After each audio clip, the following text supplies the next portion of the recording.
Hello everyone, मैं doctor कल्पना। तो आज हम बात करेंगे आपसे ब्रोंकियल अस्थमा के बारे में। तो अस्थमा जैसे नाम से ही पता चल रहा है, अस्थमा की प्रॉब्लम बहुत सारे लोगों को होती है। और जैसे बहुत लोग आपने भी सुना होगा, अस्थमा की प्रॉब्लम का जो नाम है वो बहुत ही कॉमन आज के टाइम की बीमारी है। बहुत लोग आप सुन सकते हैं आप बहुत लोगों से। तो अस्थमा के बारे में कुछ आपको ऐसी चीज़ें मैं बताऊंगी कि अस्थमा जैसे लोग बोल तो देते हैं आसानी से कि अस्थमेटिक प्रॉब्लम है, बट वो खुद भी अच्छी तरीके से नहीं समझ पाते हैं कि ये जो उनको प्रॉब्लम है अस्थमा की, ये किस वजह से हो रही है, किस कारण से हो रही है। एक्चुअली उनको समझने में इतनी प्रॉब्लम होती है, तो अपने आप से ही उनको ट्रीटमेंट करने में, उसका निदान करने में, उसका निदान परिवर्जन करने में बहुत मुश्किलों का फेस करना पड़ता है। तो आप क्या जानते हैं अस्थमा क्या है, किस तरीके से होता है, किस वजह से होता है, क्या क्या इसके लक्षण हो जाएंगे, और अगर हमें ऐसी कंडीशन देखने को मिलती है तो क्या क्या हमें इन्वेस्टिगेशन इसमें करवानी चाहिए। तो सबसे पहले हम बात करें तो ब्रोंकियल अस्थमा जो है, हम अस्थमा में भी ब्रोंकियल अस्थमा के बारे में बात कर रहे थे। तो ब्रोंकियल अस्थमा एक बहुत ही क्रोनिक इन्फ्लामेटरी डिजीज़ है, डिसऑर्डर वैसे इसको माना गया है because of the it is the lower airway. क्योंकि लोअर एयरवे यानी कि जो हमारी सांस नली है, इसमें जो लोअर ट्रैक्ट, हमारा जो रेस्पिरेटरी ट्रैक्ट है पूरा यहाँ से लेकर यहाँ तक, तो वो लोअर रेस्पिरेटरी ट्रैक्ट जो होता है उससे बनने वाला इन्फेक्शन इसको कहा गया है। ये ब्रोंक्यूल्स में पड़ने वाला इन्फेक्शन होता है एक तरीके से। ये ब्रोंक्यूल्स से रिलेटेड प्रॉब्लम होती है रेस्पिरेटरी की, इस वजह से इसको ब्रोंकियल अस्थमा बोला है। तो ब्रोंकियल अस्थमा में सबसे पहले हमें देखिए तो वेरियस स्टिमुलाई हमें मिलती है देखने को। तो इट इज़ कैरेक्टराइज, मतलब हम इसको कैसे आपको समझा सकते हैं कि आपको हम इजी लैंग्वेज में इस तरीके से समझाएंगे ताकि आप अच्छे से समझ पाएँ कि एक्चुअली ये है क्या। तो इसमें कुछ अगर हम बात करें तो हमें व्हीजिंग साउंड सुनाई देती है। हम अगर आयुर्वेद के अकॉर्डिंग बात करें तो आयुर्वेद में इसको तमक श्वास के नाम से बताया गया है। तमक श्वास इसको बोलते हैं, आचार्यों ने बोला है इसको।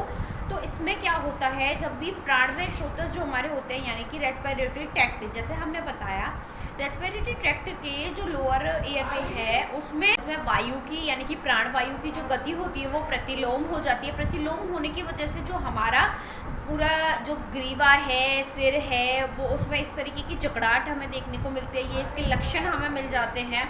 उसमें इस तरीके की जकड़न देखने को मिलती है कि जो पेशेंट होता है उसको सांस लेने में प्रॉब्लम होने लगती है और उसकी दम फूलने लगती है। यानी कि जो सांस पूरी प्रॉपर तरीके से जो उसका पासेस अवे होता है वो उसको प्रॉपर तरीके से ना करके वो उसकी दम फूलती है और वो जल्दी जल्दी सांस लेता है। कुछ इस तरीके की कंडीशन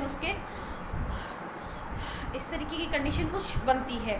तो इस तरीके की कंडीशन बनती कब है, जब इसके कारण भी अगर हम बात करें तो इसके बहुत सारे कारण मिल जाते हैं हमें, इसके बारे में भी हम आपको बताएंगे। तो सबसे पहले हम जैसे बात करें तो ये अगर हमारी जो रेस्पिरेटरी ट्रैक्ट है इसमें अगर कोई भी ऑब्स्ट्रक्शन भी अगर होगा तो ऑब्स्ट्रक्शन होने की वजह से भी हमें ब्रोंकियल अस्थमा की या कोई भी अस्थमेटिक प्रॉब्लम हमें बन सकती है। अस्थमा भी कई टाइप के होते हैं, तो किस कारण से है वो इटियोलॉजी पर डिपेंड करता है कि इसकी कारण क्या है, उस पर ही डिपेंड करता है कि आपको किस तरीके का अस्थमा है।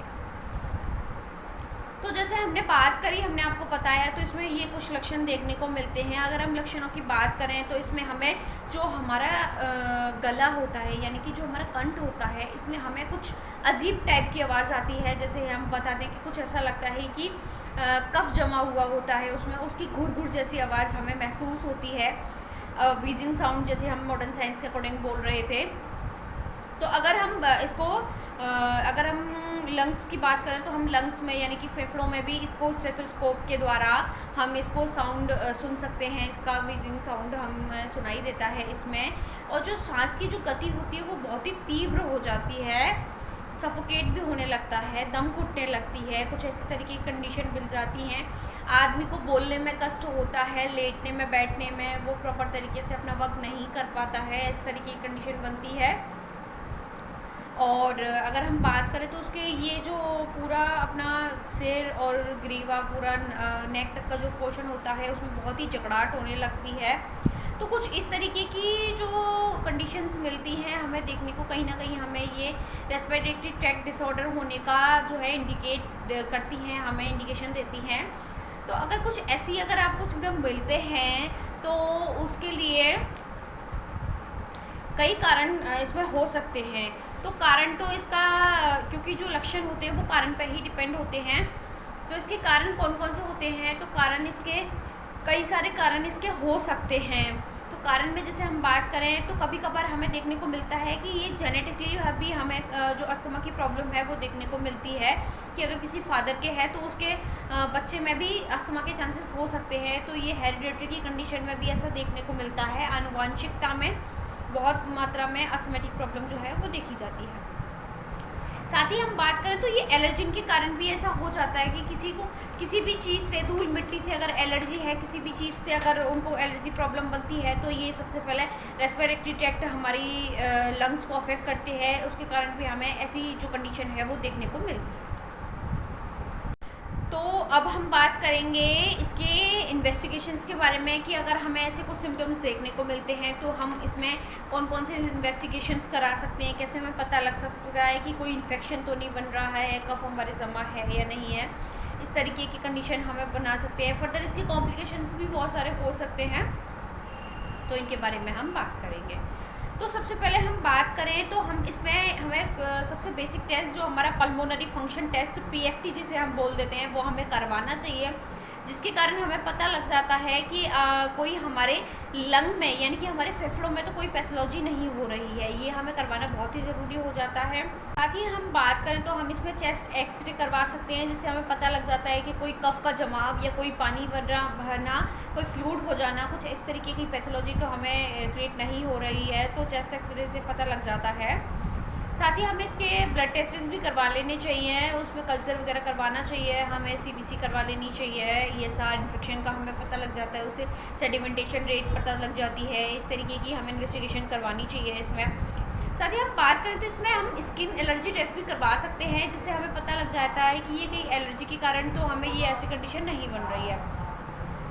साथ ही साथ हम बात करें तो इसमें हम जो कॉम्प्लिकेशन की अगर हम बात करें, अगर इसमें कौन कौन से कॉम्प्लिकेशन फर्दर हो सकते हैं, तो हमें एम्फाइसीमा की कंडीशन इसमें मोस्टली देखने को मिल जाती है, और निमोनियाटिक की कंडीशन भी बन सकती है। निमोनिया भी इन्हीं परेशानियों को फर्दर बढ़ते हुए निमोनिया की कंडीशन बनती है।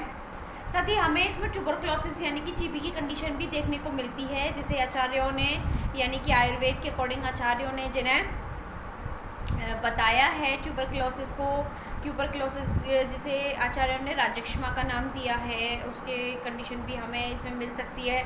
और इसमें हमें ब्रोंकोलाइटिस भी की कंडीशन मिल सकती है हमें, या हमारे अगर फर्दर कॉम्प्लिकेशन ज़्यादा होती है तो हमारी लंग कोलैप्स भी कर सकते हैं। इस वजह से हमें इनको सही समय पे हमें इसका इलाज करवाना चाहिए, इन्वेस्टिगेशन प्रॉपर करवा के प्रॉपर ट्रीटमेंट लेना चाहिए। तो वीडियो को ज़्यादा से ज़्यादा मात्रा में शेयर करें, जिससे ज़्यादा से ज़्यादा लोग इस तरीके की कंडीशन अगर है तो उसको समझ पाएँ और उसको सही समय पे इलाज करें। वीडियो पसंद आई हो तो शेयर ज़रूर करें। Thank you.